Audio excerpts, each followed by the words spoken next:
दोस्तों, क्या आप जानते हैं कि एरोप्लेन में बैठने के लिए पासपोर्ट या वीज़ा की आवश्यकता होती है या नहीं होती है? तो इसका सीधा सा जवाब है, पासपोर्ट या वीज़ा की आवश्यकता नहीं होती है अगर आप भारत में ही कहीं भी ट्रैवल करते हैं तो। वास्तव में पासपोर्ट की क्या आवश्यकता होती है? पासपोर्ट एक ऐसा दस्तावेज है जो विदेश यात्रा के लिए अनिवार्य है। इस दस्तावेज से पता चलता है कि आप किस देश के नागरिक हैं तथा आपसे जुड़ी जानकारियाँ इसमें लिखी होती है, जैसे आपका नाम, आपके फादर नेम, आपका रेजिडेंशियल एड्रेस। विदेश जाने के लिए अब बात आती है वीज़ा की क्या आवश्यकता होती है। वीज़ा वह दस्तावेज है जो किसी व्यक्ति को अन्य देश में प्रवेश करने की अनुमति देता है। दरअसल दूसरे देशों में जाने के लिए इस तरह के प्रतिबंध की शुरुआत मुख्य तौर पर प्रथम विश्व युद्ध के बाद सामने आई। किसी देश के वीज़ा संबंधी नियम अन्य देशों से संबंधों पर भी निर्भर करते हैं। इनमें सुरक्षा, अर्थव्यवस्था और अप्रवासी लोगों की आर्थिक स्थिति जैसे तथ्य अहम भूमिका निभाते हैं। चलिए बात कर लेते हैं भारत में पासपोर्ट कितने प्रकार के होते हैं। भारत में मुख्यतः 3 प्रकार के पासपोर्ट होते हैं। नंबर 1, नीला पासपोर्ट। नीले रंग का पासपोर्ट इंडिया के आम नागरिकों के लिए बनाया जाता है। नीला रंग भारतीयों को रिप्रेजेंट करता है और इसे ऑफिशियल और डिप्लोमेट से अलग रखने के लिए सरकार ने यह अंतर पैदा किया है।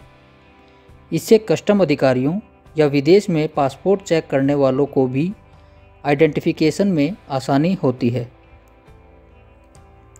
अगला है मैरून पासपोर्ट। इंडियन डिप्लोमेट्स और सीनियर गवर्नमेंट ऑफिशियल्स जैसे IPS, IAS रैंक के लोग मैरून रंग का पासपोर्ट जारी किया जाता है।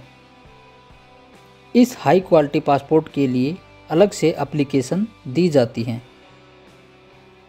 इसमें उन्हें विदेशों में एम्बेसी से लेकर यात्रा के दौरान तक कई सुविधाएं दी जाती है। साथ ही देशों में जाने के लिए वीज़ा की ज़रूरत नहीं पड़ती। इसके अलावा इमिग्रेशन भी सामान्य लोगों की तुलना में काफ़ी जल्दी और आसानी से हो जाता है। अगला आता है सफ़ेद पासपोर्ट। सफ़ेद रंग का पासपोर्ट गवर्नमेंट ऑफिशियल को रिप्रेजेंट करता है। वह शख्स जो सरकारी कामकाज से विदेश यात्रा को जाता है, उसको यह पासपोर्ट जारी किया जाता है।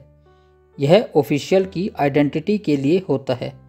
जो सरकारी कामकाज के लिए विदेश जाता है, उसके लिए सफ़ेद पासपोर्ट जारी किया जाता है।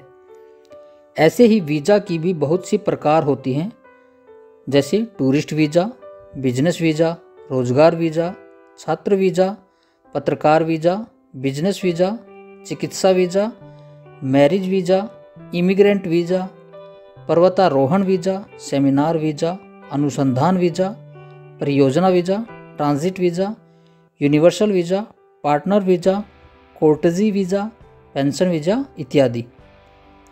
तो दोस्तों, अगर आप किसी भी देश में जाते हैं भारत से बाहर, तो आपको इनमें से कोई ना कोई वीज़ा आवश्यकता पड़ती है।